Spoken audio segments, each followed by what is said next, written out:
Hello dear students, I am Ashok, maths faculty in GPS English medium school Gudhagorji. आशा करता हूँ आप सभी घर पर स्वस्थ हैं। इस कोरोना पेंडेमिक के कारण माध्यमिक शिक्षा बोर्ड ने मैथ्स और एसएसटी की एग्ज़ाम को पोस्टपोन कर दिया था, जिसका टाइम टेबल आ चुका है। मैथ्स और एसएसटी की एग्ज़ाम 29 एंड 30 जून को होनी है। तो हम इस 1 मंथ के टाइम पीरियड में जो भी आपने पढ़ा है 10th क्लास में कंप्लीट अच्छे से आपकी प्रिपरेशन है, फिर भी हम उसको रिवाइज करने जा रहे हैं। ठीक है, इस रिवीजन में मैं चैप्टर 11 स्टार्ट कर रहा हूं, जिसका नेम है सिमिलरिटी। देखो, सिमिलरिटी की बात करते हैं। इसका पहले बेसिक पार्ट समझाता हूं मैं थोड़ा सा आपको। सिमिलरिटी में एक तो आपको देखनी है शेप और एक साइज। आपने 9th क्लास में कॉन्ग्रुएंसी पढ़ा है। कॉन्ग्रुएंसी और सिमिलरिटी में क्या डिफरेंस है, पहले तो हम ये चेक करेंगे और उसके बाद हम आगे सिमिलरिटी की बात करेंगे। जैसे मेरे पास ये मार्कर है और मैं ऐसा सेम दूसरा मार्कर लेके आ जाऊं, दोनों मार्कर मैं साथ में रखूंगा। सेम मार्कर मीन्स साइज और शेप दोनों सेम हैं। साइज और शेप दोनों सेम होगी तो वो कॉन्ग्रुएंट होगा। साइज और शेप दोनों सेम होगी तो वो क्या होगा, कॉन्ग्रुएंट होगा। इसको हम बोलते हैं कॉन्ग्रुएंट। लेकिन इस चैप्टर में हम बात कर रहे हैं सिमिलरिटी की। सिमिलरिटी का मतलब है कि हमें साइज से कोई लेना देना नहीं है, हमारे पास शेप सेम होनी चाहिए। क्या सेम होनी चाहिए, शेप। एग्जाम्पल लेते हैं, जैसे आपने ताजमहल की फोटो देखी है। सपोज एक फोटो आपके पास ताजमहल की बड़ी साइज की है और एक आपके पास ताजमहल की छोटी साइज की फोटो है। अब ध्यान दो आप इधर, यहां मैं बात कर रहा हूं साइज और शेप की। एक तो मैं बात कर रहा हूं किसकी, साइज की, और एक मैं बात कर रहा हूं शेप की। मैं यहां इनकी साइज चेक करूंगा तो दोनों की साइज डिफरेंट है। दोनों की साइज क्या है, डिफरेंट। लेकिन शेप सेम है, साइज सेम नहीं है लेकिन शेप सेम है। और वो शेप कैसे सेम है, ताजमहल है वो तो जैसा बना हुआ है वैसा का वैसा ही रहेगा। आप उसकी कितनी बार ही पिक्चर ले लो वो तो सेम ही रहेगा। मीन्स दिखने में सेम है, दिखने में सेम है तो उसकी शेप सेम है। और जहां शेप सेम होती है वहां होती है सिमिलरिटी। वहां क्या होती है, सिमिलरिटी। बात समझ में आई आपको। एक और एग्जाम्पल बताता हूं मैं आपको। कुछ इधर क्वेश्चंस भी हैं, उनसे रिलेटेड एग्जांपल्स भी ले लेंगे हम। जैसे आपके पास एक सर्कल है और एक मैंने दूसरा बड़ा सर्कल बना दिया। ये स्मॉलर सर्कल है और ये बिगर सर्कल है। अगर कोई आपसे पूछे ये क्या है तो आप सिर्फ शेप देख के बोलोगे, और शेप देखते ही आपने डिसाइड कर लिया कि ये तो सर्कल है, ये तो क्या है, सर्कल्स। और सर्कल्स है मीन्स इनकी शेप सेम है। सर्कल्स है मीन्स इनकी क्या हो गई, शेप हो गई इनकी सेम। शेप सेम लेकिन साइज दोनों की डिफरेंट है। एक तो स्मॉलर है और एक क्या है, बिगर। जहां साइज डिफरेंट है बट शेप सेम हो, बट शेप क्या हो, सेम, तो वहां होती है सिमिलरिटी। वहां क्या होगी, सिमिलरिटी। और एग्जांपल्स लेते हैं।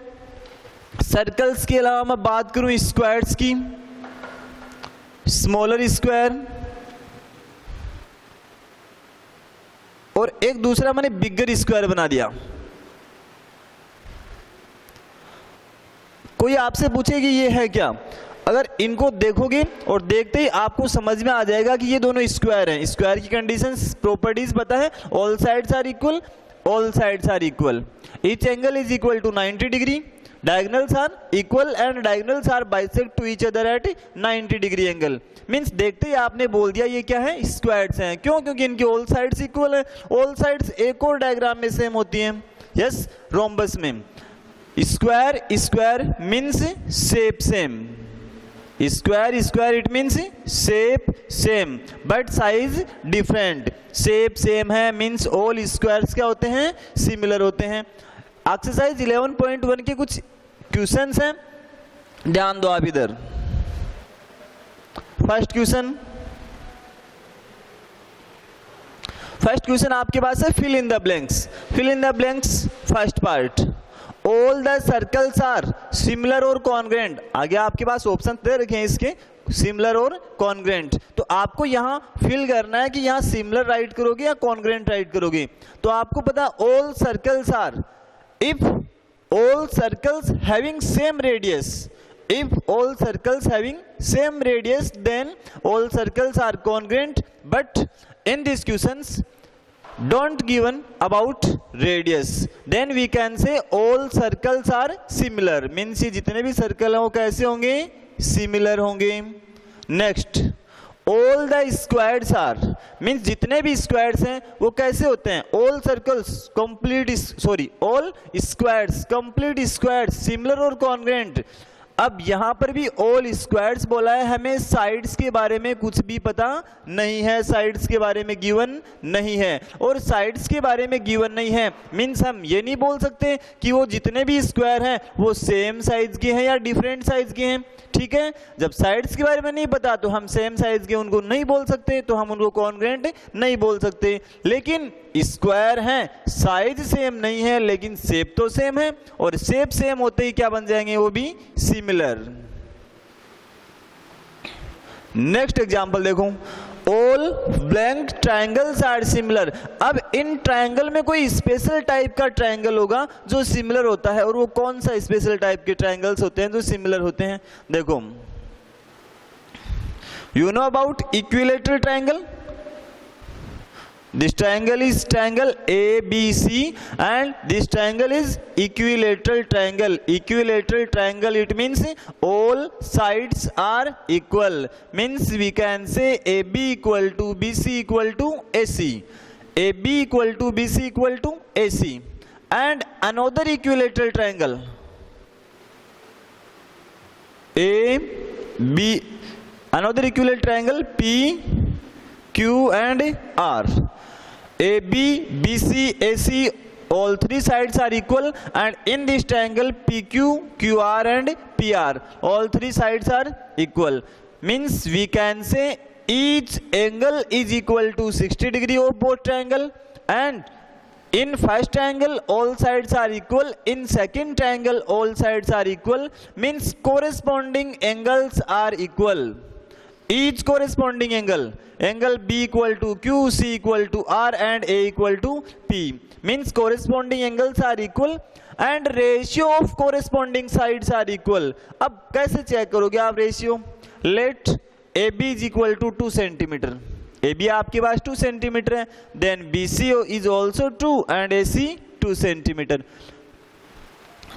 In second triangle, assume PQ 4 cm, QR 4 cm and PR 4 cm, because this triangle is also equilateral triangle. Now ratio of corresponding sides, AB upon PQ, ratio of corresponding sides AB upon PQ, BC upon QR and AC upon PR, each value is equal to 2 upon 4. 2 upon 4, it means 1 upon 2, means we can say AB upon PQ equal to BC upon QR equal to AC upon PR.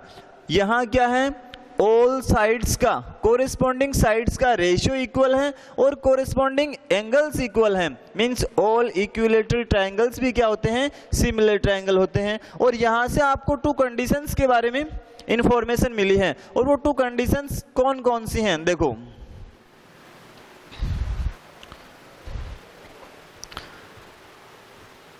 first, second, third completed. Now fourth. 2 polygons having same number of sides are similar. 2 polygons.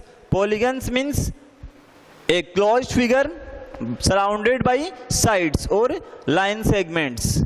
2 polygons having same number of sides means ऐसे कोई polygon जिनमें number of sides same है. Number of sides means जितनी sides हैं. Suppose first polygon में 3 sides, तो second में भी क्या होंगी, 3 sides. Suppose first में 4 sides, then second में भी कितनी होंगी, 4. Number of sides same.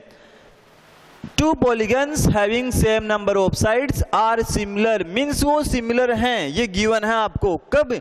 If. अब वो conditions बतानी है जिनकी हमने अभी बात की है. If.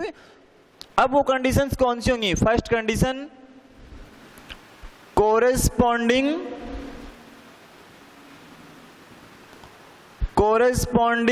angles are equal, means जो भी वो पॉलीगन है उनके कोरेस्पॉन्डिंग एंगल क्या होंगे, इक्वल. ध्यान दो, एक बार मैं एक एग्जांपल ले रहा हूं इधर. मैंने एक ट्रायंगल लिया A B C, second triangle D E F, triangle A B C, triangle D F. Suppose both polygons are similar, means दोनों ट्रायंगल कैसे ट्रायंगल हैं, सिमिलर ट्रायंगल। तो वो कंडीशंस कैसे चेक करोगे, corresponding angles are equal. Let in triangle A B C first angle 50 degree, second 60 degree, then C angle is 70 degree. If triangle ABC similar, this sign is the symbol of similar. If triangle ABC similar to triangle DEF, then angle A equal to angle D. Means जितना angle A होगा उतना ही क्या होगा, angle D होगा। Angle B equal to angle E, means angle B angle E के equal होगा। Then angle B equal to 60 and angle F equal to 70 degree. तो यहां से आपको एक बात पता चली कि पॉलीगन्स अगर सिमिलर पॉलीगन हैं तो उनके कोरेस्पॉन्डिंग एंगल्स क्या होते हैं, सिमिलर होते हैं। Triangle A B C similar to triangle D E F. और एक इंपॉर्टेंट बात जिसका आपको ध्यान रखना है, sequence. Angle A equal to D, B equal to E and C equal to F. ये तो हो गई इसकी फर्स्ट कंडीशन। सेकंड कंडीशन क्या है, देखो second condition, ratio of corresponding sides, ratio of corresponding sides are equal. Means जो भी आपके पास सिमिलर ट्रायंगल हैं उनकी कोरेस्पॉन्डिंग साइड्स बनेंगी, उनका रेशियो सेम बनेगा। Triangle A B C, here triangle A B C similar to triangle D E F, means ये जो ए बी सी ट्रायंगल है वो डी ई एफ ट्रायंगल के सिमिलर ट्रायंगल है। तो यहां से हम क्या बोलेंगे, ratio of corresponding sides means A B upon first second two vertex, then in second triangle first and second AB upon DE equal to BC upon EF and third AC upon DF, AC upon DF। ये हो गई to conditions. कौन कौन सी, repeat कर रहा हूं, ध्यान से सुनोगे आप।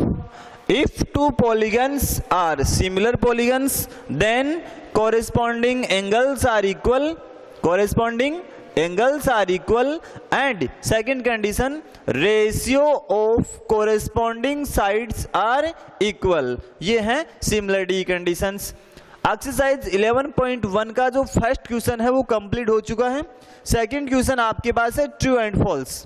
आप सभी अपनी बुक में चेक करेंगे क्वेश्चंस और साथ में हम इसको समझेंगे। देखो question, second question first part, two congruent figures are similar, means two congruent figure given है और अगर वो कॉन्ग्रेंट हैं तो आप उनको सिमिलर भी बोल सकते हो क्या, अभी चेक कर लेते हैं। कॉन्ग्रेंट फिगर्स का मतलब क्या होता है, size and shape both same, size same and shape same. और हम इन कॉन्ग्रेंट फिगर्स को सिमिलर फिगर्स बोल सकते हैं क्या, जी बिल्कुल बोल सकते हैं। कैसे, yes we can say congruent figures are similar figure because we want in similar figure only shape same, means हमें similar figures में केवल और केवल shape same होनी चाहिए। अगर साइज डिफरेंट है कोई दिक्कत नहीं, साइज सेम है या डिफरेंट है कोई दिक्कत नहीं, लेकिन शेप सेम है तो वो सिमिलर फिगर है। हमें शेप सेम इसकी रिक्वायरमेंट थी और वो कॉन्ग्रेंट फिगर में मिल गई, तो हम क्या बोल सकते हैं, all congruent figures are similar figure. तो फर्स्ट स्टेटमेंट इसका हो जाएगा true. Second statement, two similar figures are congruent, two similar figures are congruent means जो सिमिलर फिगर्स हैं आप उनको कॉन्ग्रेंट फिगर्स बोल सकते हो क्या, नहीं। कैसे, देखो given similar figures means size not same but shape same, size same नहीं है, शेप सेम है, और साइज और शेप दोनों सेम होंगी तो हम उनको कॉन्ग्रुएंट बोल सकते हैं। लेकिन यहाँ तो सिर्फ शेप सेम गिवन है तो हम इनको कॉन्ग्रुएंट नहीं बोल सकते। Then we can't say all similar figures are congruent figures. Then second part is false. Third part, two polygons are similar. Two polygons are similar means दो पॉलीगन सिमिलर हैं। कब? If their corresponding sides are in the same ratio. If their corresponding sides are in same ratio means ये second condition given है, और similar figure में तो दोनों conditions given होनी चाहिए, एक से काम नहीं चलेगा। और पॉलीगन्स हैं, आपको पता थोड़ी है कि पॉलीगन्स में नंबर ऑफ साइड्स कितनी है, ठीक है, तो हम इसको सिमिलर नहीं बोल सकते। ट्रू होगा या फॉल्स होगा? Yes, false. Fourth part, two polygons are similar. Two polygons are similar, same to same part है, थोड़ा सा चेंज है, और वो क्या है आप समझोगे इसको। Two polygons are similar if their corresponding sides are proportional. If their corresponding sides are proportional and corresponding angles are equal। इसमें दोनों कंडीशन गिवन है। corresponding sides are proportional means proportional का मतलब होता है same ratio। proportional means same ratio।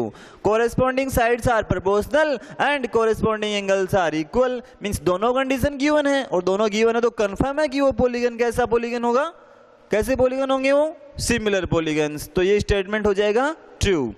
Fifth part, two polygons are similar.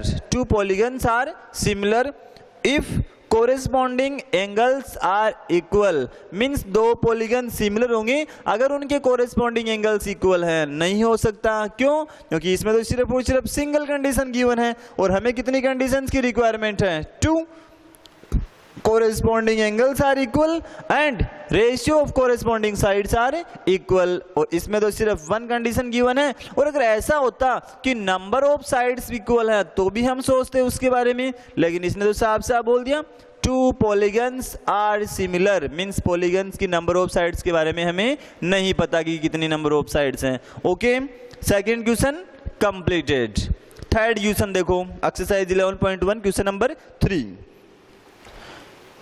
Give any two examples of similar figure means आपको similar figure के कोई भी टू एग्जाम्पल्स देने हैं विद देयर डायग्राम्स, उनके डायग्राम के साथ में।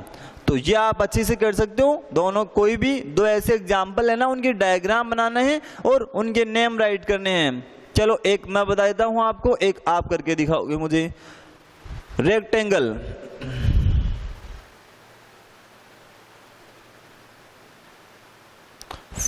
फर्स्ट रेक्टेंगल,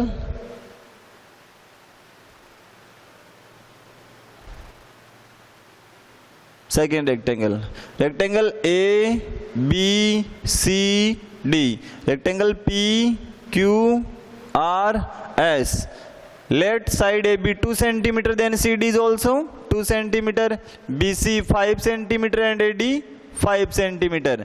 ये आपके पास रेक्टेंगल है because opposite sides are equal, और हमने ये लिया भी रेक्टेंगल ही है क्योंकि हमें तो एग्जांपल्स देने हैं इनके,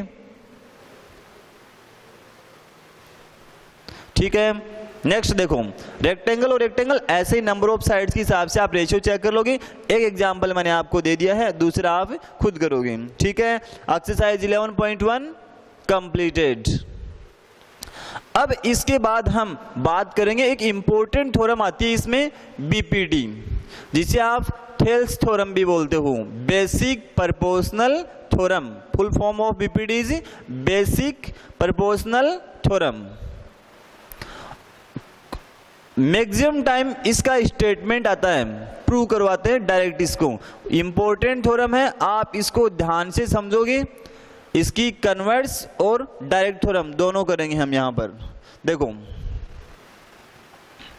BPT, full form of BPT is basic proportional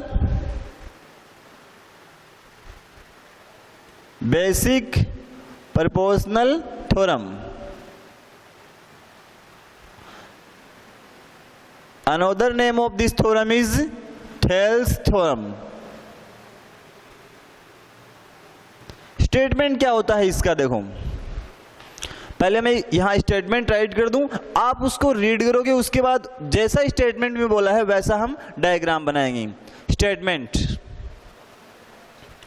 A line segment, a line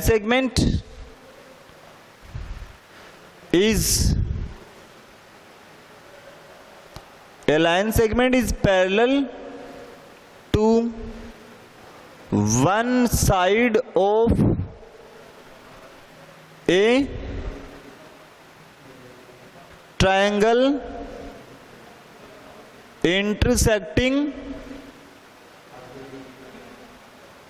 other two sides, then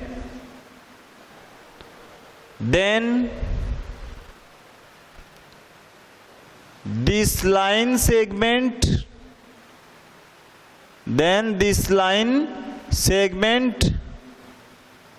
divides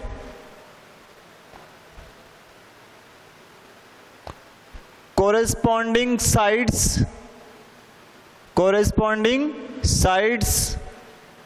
in same ratio. ये होगा इसका स्टेटमेंट। और जब भी आपसे प्रूव करवाएगा तो साफ साफ बोलेगा कि prove that a line segment is parallel to one side of a triangle intersecting other two sides, then this line segment divides corresponding sides in same ratio। Means इस स्टेटमेंट से पहले हम डायग्राम बनाएंगे, आप अच्छे से उस डायग्राम को समझोगे कि डायग्राम में और इस स्टेटमेंट में बोला क्या है, ठीक है। उसके बाद हम उसको प्रूव करेंगे। देखो, a line segment is parallel to one side of a triangle, means जो बात हो रही है वो एक ट्रायंगल की हो रही है। Then first make a triangle, ये हमने एक ट्रायंगल बना दिया, ठीक है।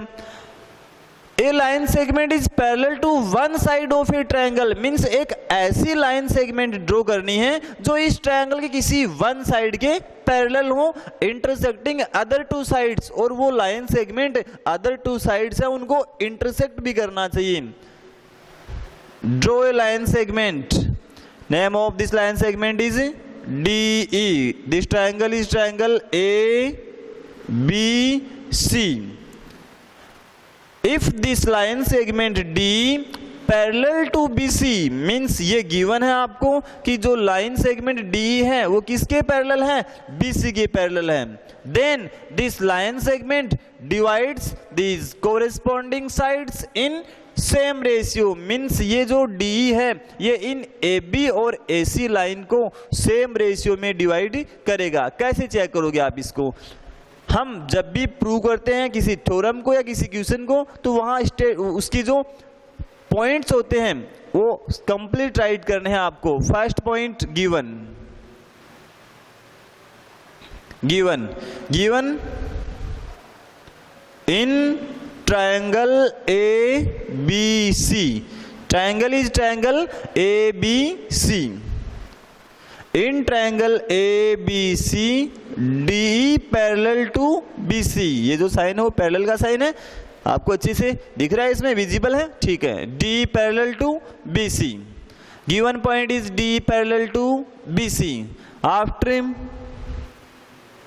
टू प्रूव, हमें प्रूव क्या करना है, प्रूव ये करना है DE parallel to BC, if DE parallel to BC then AD upon DB equal to AE upon EC, AD upon DB is equal to AE upon EC। Means ये जो AD और DB का ratio है वो ही ratio इन AE और EC का होना चाहिए, ठीक है। ये हो गया टू प्रूव। जो कुछ आपको गिवन था उससे अगर आपका काम नहीं चल रहा हो, उससे अगर आप प्रूव नहीं कर पा रहे हो तो हम फिर ज्योमेट्री में लेते हैं कंस्ट्रक्शन, और उस कंस्ट्रक्शन का यूज कैसे करना है ध्यान देंगे आप इधर।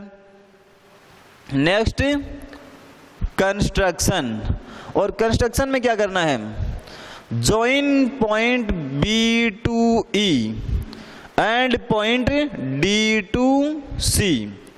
First write join point B to E and D to C. Means point B को E से ज्वाइन करना है एंड पॉइंट D को C से ज्वाइन करना है. उसके बाद क्या करना है, draw two perpendiculars. First perpendicular from point E on AD, second perpendicular from point D on AE.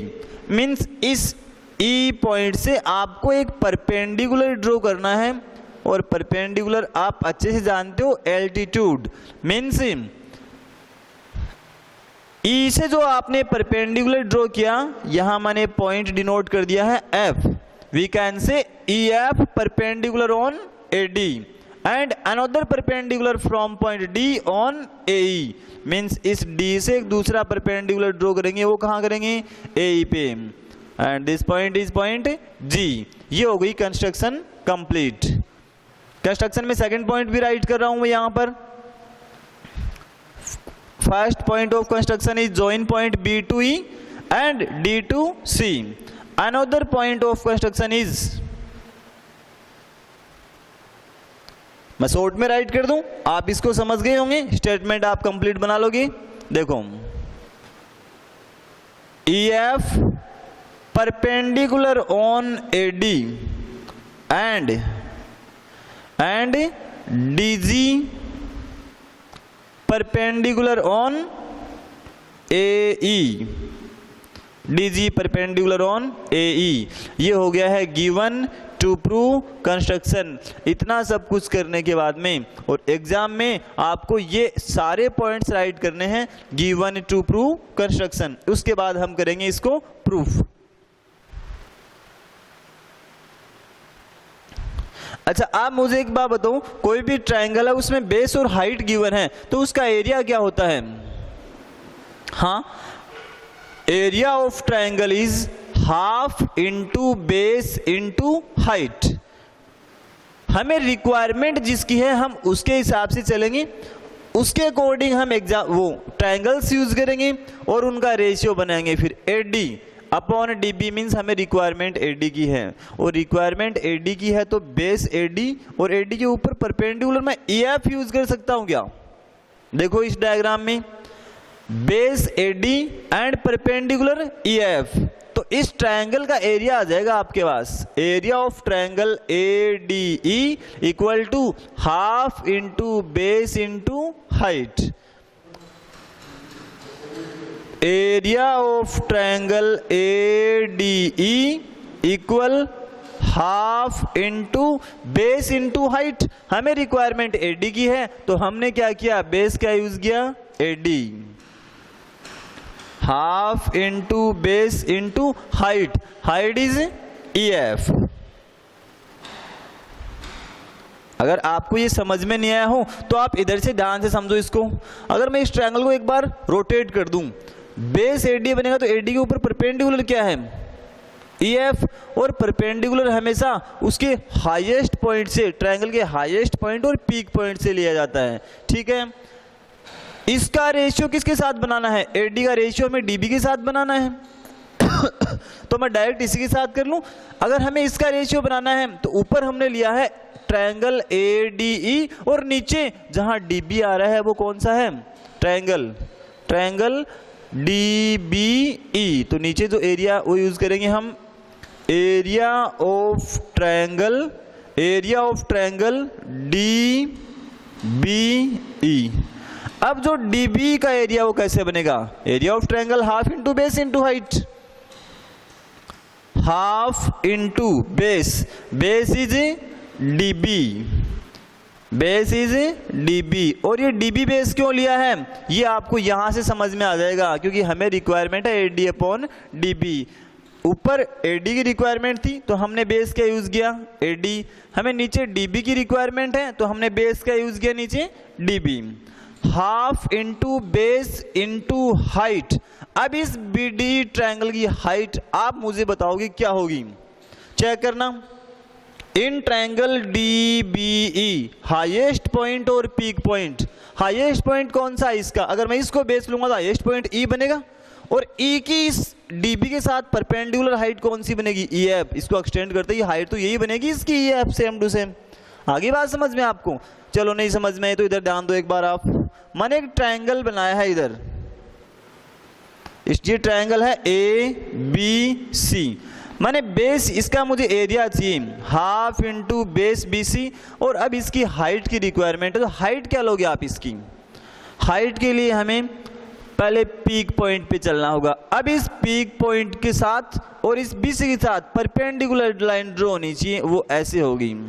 Extend किया तो ये बनेगा यहाँ एंगल 90, और ये हो गया इस पर परपेंडिकुलर ABC, इसको मैंने बोल दिया D। AD perpendicular on BC, तो हम यहाँ से क्या कह सकते हैं, half into base BC into height AD। Same to same ऐसे ही आपको इधर से चेक करना है। In triangle BDE base BD then height EF, half into DB into EF। Okay, ध्यान दो आप इधर। इसके बाद क्या करना है, half to half cancel, EF to EF cancel, then area of triangle ADE upon area of triangle DBE equal AD upon DB, AD upon DB, equation first.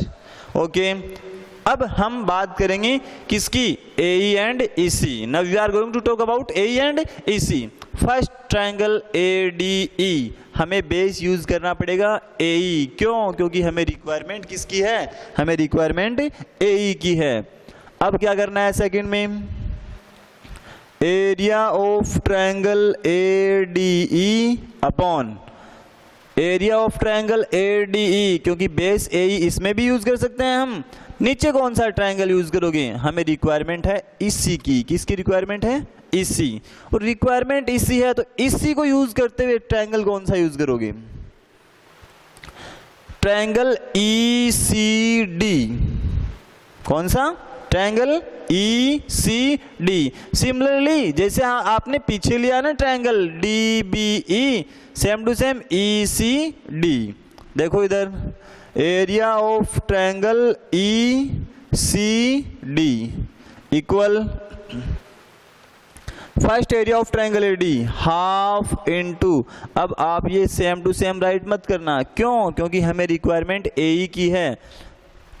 Requirement AE की है तो बेस क्या लेंगे हम, AE, half into base AE into height, height is DG। AE पर perpendicular कौन है, DG, then height is DG, height DG। ठीक है, ध्यान दो इधर,